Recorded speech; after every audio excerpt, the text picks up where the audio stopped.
Welcome to this edition of On the Scene. I'm your host, Tim Kelly. On today's program, we're talking Suffolk Parks and Recreation. We're going to be highlighting all the great offerings coming up this summer, including camps, the TGIF concert series, Stars and Stripes Spectacular, and all the great parks that are out here in the city of Suffolk that you can take advantage of. So stay tuned. Welcome back to On the Scene. We're joined now by two very special guests from our Suffolk Parks and Recreation Department. We have Suzette Vita, who's an outdoor recreation specialist, and Emily Upton, who is our special events coordinator. Thank you both for being with us today. Thank you for having us. Parks and Rec events over the summer. We got a lot to cover. And Emily, we're going to start with you because we have the TGIF concert series, and mixed in with that, we also have the 4th of July Stars and Stripes Spectacular. So I'm going to let you take it away, but talk about TGIF, what it is, where it is. I know we have two different venues, and kind of when everything gets rolling on that. Perfect. We have the TGIF Summer Concert Series, which is 8 concerts on Friday nights throughout the summer. Okay. They are at 2 locations, Constant Wharf Park and Marina in downtown Suffolk and Bennett's Creek Park in the northern end of town. Yep. The first one is June 19th. We kick off with Slap Nation at Constance Wharf Park. All the concerts are free and open to the public. We have activities for family and children. There will be bounce houses for the kids and sometimes arts and crafts. Nice. And we have merchant and food vendors there for you, so you can stay all night. Parks open at 6 o'clock, okay. Bands start at 6:30, and the event ends at 9:30. Very nice. Now, as far as with the special, you talked about the bounce house and things, is there any charge for that part of it? No, there's no charge. The only is if you like food or beverages. Got it. We do sell adult beverages on site as well. Very nice. And of course, suggested people bring their own chairs? Yep, you can. Okay. There is no restrictions. Right. There's no tables. Right. You can't have any size chair you want, though. Okay. Blankets, just no outside food or drinks, because we do have those food vendors on site for you, so you can get your meal there. And we also always encourage you to bring your pets. They are always welcome on a leash. It just asks that you pick up after yourself. Okay. Now, as far as at Constance Wharf, again, you kind of have the grassy area right behind the hotel before you get on, so everybody can kind of put their chairs in that general area, right? All spread out on that grass area. Parking is a little tight in that part of town, but we do have a shuttle service from the Fresh Pride parking lot on Constance Road. We'll be shuttling people over there if they can't find a closer spot. And of course, part of that parking includes the visitor center, which is just across the street. Yes. So again, you can utilize that. But as you noted, hopefully we have a lot of people come out and participate, which is great. But again, with the shuttle service, that'll be nice. And then when you move to Bennett's Creek Park for the final 4 concerts, that's just kind of a flat, nice, grassy, big open field area. So plenty of space there to kind of put your chair down or blanket or whatever. There, yep. And then we have the built-in stage that we have out there at Bennett's Creek Park. So it all circle around there in the middle area of the park. Good deal. Now, TGIF concerts, are there any special theme nights or any special events connected to those? Yes, actually we do. July 10th is our kickoff for the National Night Out Rally. Okay. So we will have little activities out there for the kids, mascots as well. Okay. June 26th and July 17th, we're encouraging everyone to bring their pets out to the park. Okay. We are encouraging everyone to sign up for our local dog park at Lake Mead. So if you want to bring your vaccination records, your city license, and your proof of spay or neuter, we can sign your dog right up there for the dog park. Suzette has more information, so you are more than welcome to give her a call if you have any more questions about how to register your dog for the dog park. We are making it very convenient for everybody there, tying the two events together. Now, in addition to TGIF, 4th of July, we want to get a little bit in about that, a little in advance, but again, people want to put that on their calendar. What's happening this year with the Stars and Stripes Spectacular? It's going to be great, as it is every year. July 4th, of course, is the date. It'll be at Constance Wharf Park and Marina. Affirmative Groove is our band for this year. The park opens at 5:30 for that event and goes till 9:30 with the fireworks show at 9 o'clock. We have a larger extended kids area than we do for the normal TGIF, but there is a $5 fee for the children's area there. But that's just for the 4th of July event? Just for the 4th of July, yes. And what time are the fireworks? Fireworks start at 9 o'clock. 9 o'clock, good deal. So again, a bunch of things you want to put on your calendar. And again, we'll have the TGIF schedule up on the screen so you know which band is playing when. A lot of different genres of bands that you're offering again this year? Yes, we added some country bands in. We have some wide variety bands, and we have the DeLoreans again this year on July 31st at Bennett's Creek Park. Always a big hit with them. Good deal. Well, thank you, Emily, for all that great information. Suzette, we'll bring you on deck now. Camps for the summer. Yes. Tons of them being offered. Yes. For kids, so to speak, of all ages, so to speak. Exactly. Tell us a little bit about some of the offerings and registration. I mean, it's kind of ongoing right now, but again, with school coming to an end, everybody's looking to say, okay, what next? What are we going to do with the kids for the summer? Parks and Rec has some opportunities. Yes, and some people like to wait till the last minute. I totally understand that. I do that myself. And we still have spots available. So what we have offered this year, we have camps, as you said, for all age groups. So At our joint use facilities and our rec centers, we have Planet Recreation, which is for ages 4 to 12, and they do activities all day long. That one is great for working parents. You have, you can drop the kids off at 7 a.m. and they stay till 6 p.m. They do arts and crafts, they play games, they have guest speakers come, they go on really cool field trips. Right. So that one is amazing. To register for that one, it's a $35 one-time registration fee, and then you pay $85 for every 2 weeks. So you can see all the information for these at our website. And some of the facilities may be full. So what we recommend is that you call the facility that you're looking into beforehand and make sure that they still have space available.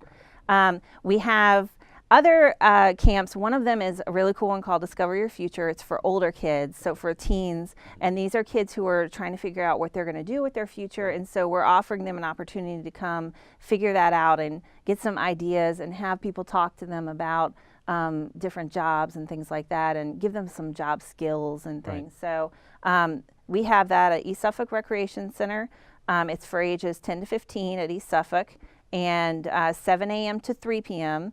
And that one is $45 a week with our $35 one-time registration fee. And they've also added the Whaleyville location this year for that great. event. Okay. Yes, and the Whaleyville location, which is our new, really nice facility out in Right. Whaleyville. It's beautiful. If you haven't seen it yet, you should go out there. That's for ages 13 to 17, and it's also from 7 a.m. to 3 p.m., Okay. same price. We have some specialty camps. Right. One of the cool things about summer camp that we realize is when kids get into elementary school, they start developing their own interests and hobbies, and so Yes. we like to offer some different specialty camps.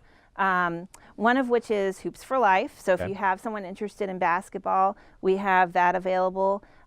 We also have a soccer camp, and those are really cool. So we have our Challenger Soccer Camp, our Hoops for Life. Right.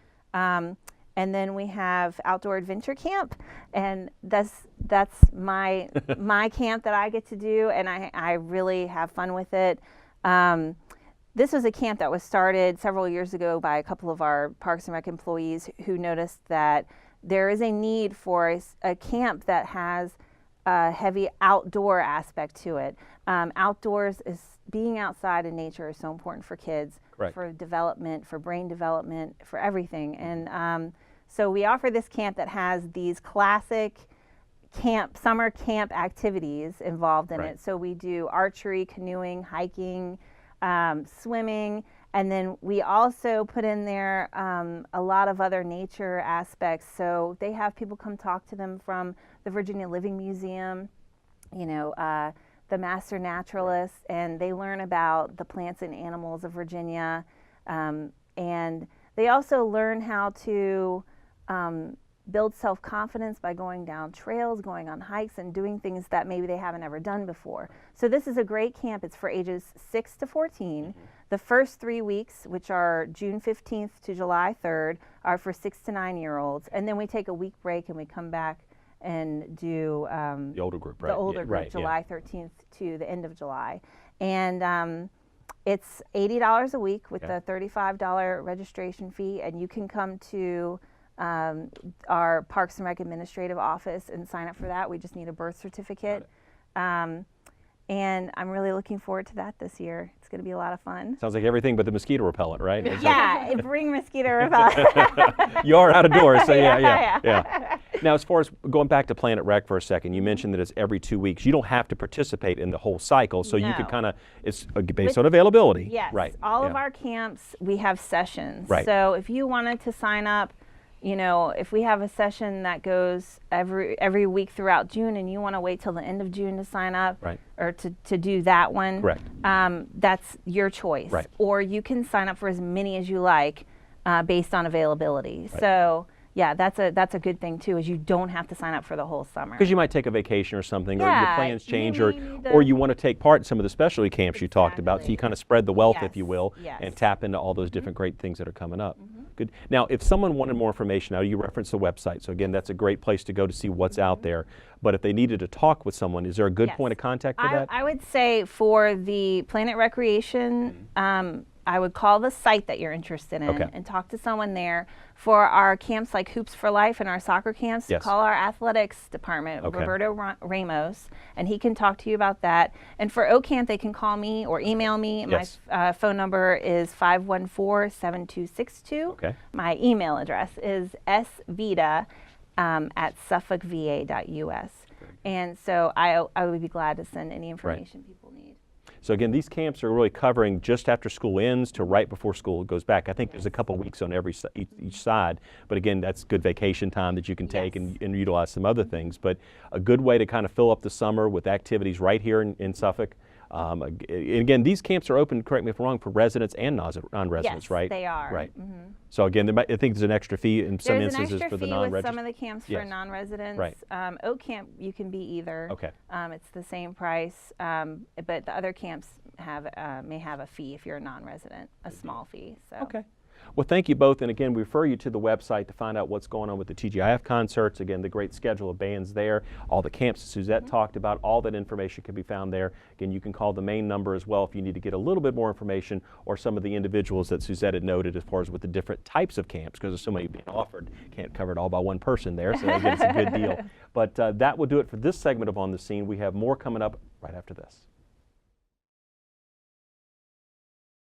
Welcome back to On the Scene, joined now by Assistant Director of Parks and Recreation, Helen Gabriel. Helen, thanks for being with us. Thank you, glad to be here. Today we're talking about a lot of things going on with Parks and Rec, and one of the projects that we've been talking about for quite some time is the Suffolk Seaboard Coastline Trail Project, correct? Yes. Tell us what it is and kind of where we are right now in the scheme of things. Okay, great. Well, the Suffolk Seaboard Coastline Trail is going to be a multi-use path, 10 foot wide.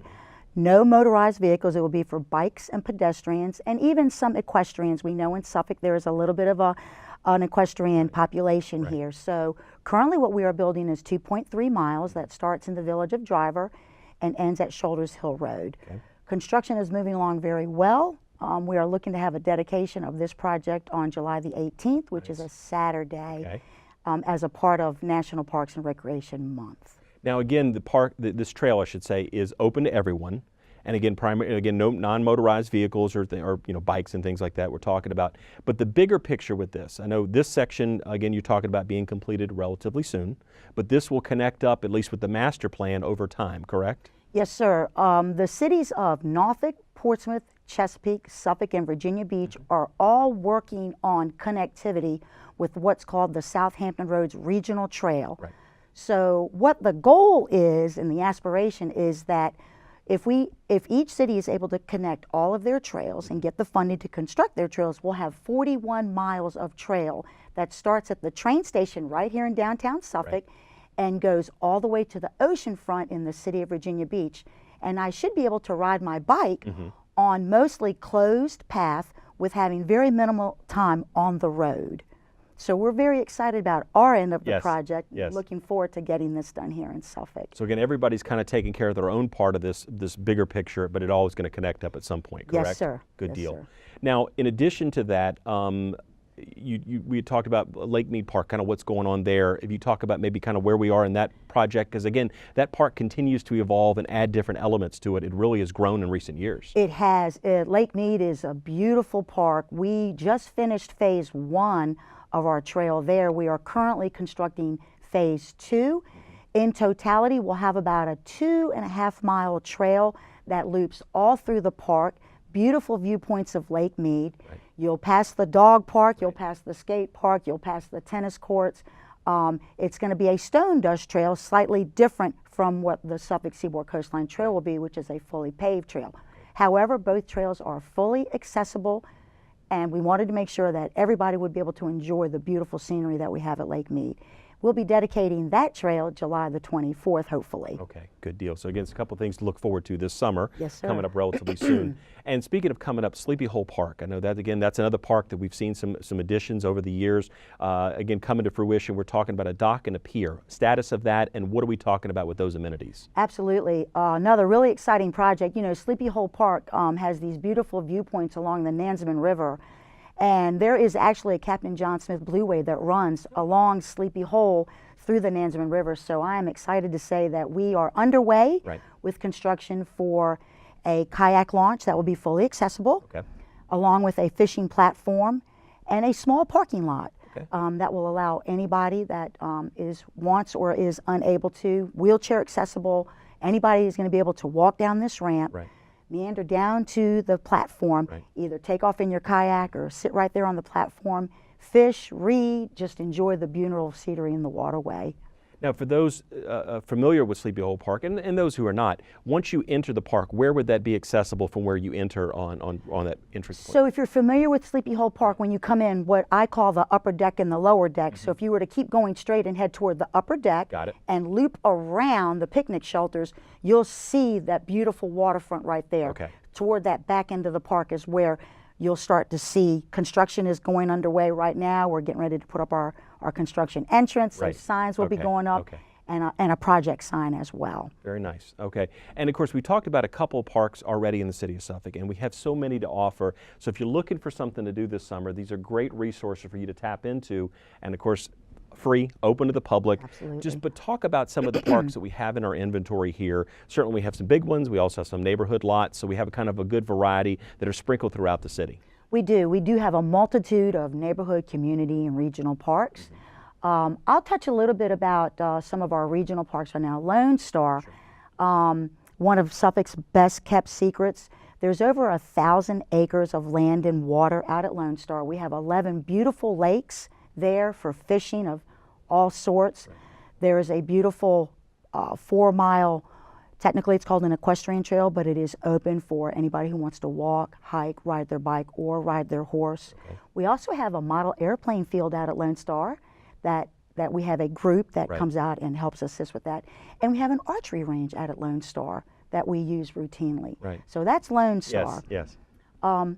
Sleepy Hollow Park, in addition to it being on the Nansemond River and having just beautiful waterfront Right. coverage, we have 11 tournament-style horseshoe courts. Got it. And 1 fully accessible horseshoe court. Okay. And we also have a 5-acre lake for fishing at Sleepy Hollow Park. Right. So that's also a beautiful amenity that we are glad to have here in Suffolk. Bennett's Creek Park, you have this beautiful 57 acres that sits right on Bennett's Creek that eventually dumps out into the Nansemond River. Right. And we have an 18-hole golf disc course Right, exactly. out at Bennett's Yeah. Creek Park. And we have some beautiful nature trails Right. as well. And we have a fishing platform and a boat ramp at Bennett's Creek Park.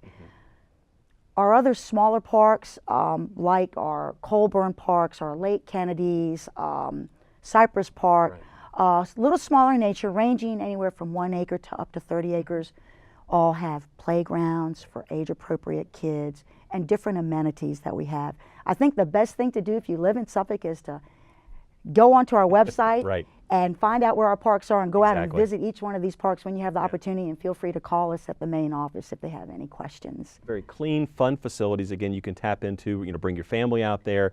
Some of them have picnic shelters, you have playground equipment.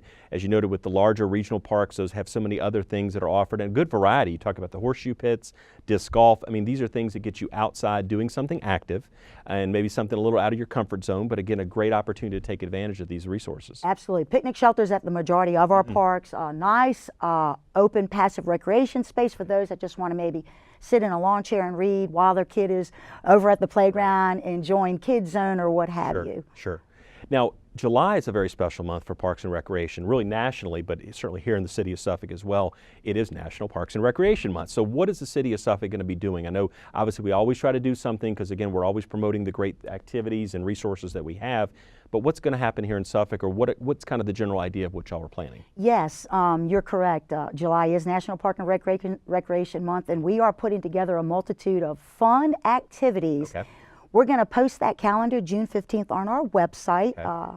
And we look forward to, we're going to tie some things into TGIF and some other activities, maybe with our adult leagues in terms of sports and things of that sort. But we're very excited. There'll be a little bit of celebration of the 80s. We're going to do a little bit of karaoke. Good deal. So all the good stuff is going to come Right. out. Lots of fun, lots of laughter, just enjoying and celebrating National Parks and Recreation Month here in the city of Suffolk. Well, again, we talk about what's in the inventory. I mean, that sounds like such a business term, but we're talking about parks. We're talking about fun and activities. But, Whaleyville has just come on board, and of course, that place I want to hear is just blowing and going out there. You have, again, what's coming up in northern Suffolk as far as right there. Help me out here on this one with the Armory that's being transitioned over. Yes, sir. And we're working on that timetable, and that will be another recreation center that the city of Suffolk can offer. What are some of the amenities that are kind of being talked about with that site? So at the Northern Recreation Facility, we're talking about another very nice sized fitness facility, Right. conference room, community room, game room, things of that. Correct. Those types of amenities. Right. We know that there is a huge teenage population up north, so we want to make sure that we capture all of the things that teens like Right. to do, as well as we know everybody's trying to get into fitness. Right. We have an initiative here in Suffolk for healthy and active living, so we want to make sure that we stay on course with that. Right. So another state-of-the-art fitness facility that we are so much looking forward to up north. It's going to be a very unique design with the way the Armory currently is built. Right. Lots of large, open, lighted areas. So we are working with a consultant at this time who's doing a really good job with helping us get us to where we need to be. And you talk about the kind of the adaptive reuse, but Whaleyville, how you adapted the school site now into, you think, well, that's a school, but it fit perfectly, and some of the things you're able to offer through there.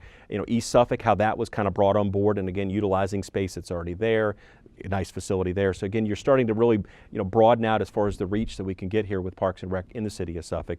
And it's not just the facilities, it's not just the parks, but again, all the programs that are offered year round, from sports to some of the teen events and the other things. And again, Parks and Rec partners with so many different people to provide other events and activities for the city. So again, it keeps everybody active, happy, having great times. So, I mean, y'all are just kind of the go-to department, aren't you? We are, and let's not forget, we have a cultural side to us as well with the Suffolk Art Gallery, and we have lots of different things going on there between exhibits and shows. So we want people to come out and enjoy the Suffolk Art Gallery as well. Beautiful, not tucked away in sort of an historic part of Suffolk, but definitely on the map. And we just want to continue to grow with our gallery as well. Well, Helen, thanks for being with us today, and thanks to you and everybody with Suffolk Parks and Recreation for all the great work you do to keeping the city of Suffolk active and again, out there having a great time. And again, we'll refer you to the Parks and Recreation website if you'd like more information. You talked about all the park offerings. Again, they're all listed there. Again, they have a calendar, so again, a lot of great information can be found there. We'll have that URL up on the bottom of the screen so people can go there, check out some more information if they have additional questions. Of course, the administration offices are over there on South 6th Street. Yes, sir, 134 South 6th Street. Right next door to the East Suffolk Recreation Center, so yes, everything sir. is right there. So if you have time and you want to stop in, you can stop in there. A lot of great information can be found there. And again, we offer you or suggest to you check out the website for more information from Parks and Recreation. Well, Helen, thanks again. That would do it for this edition of On the Scene. I'm your host, Tim Kelly. We'll see you next time.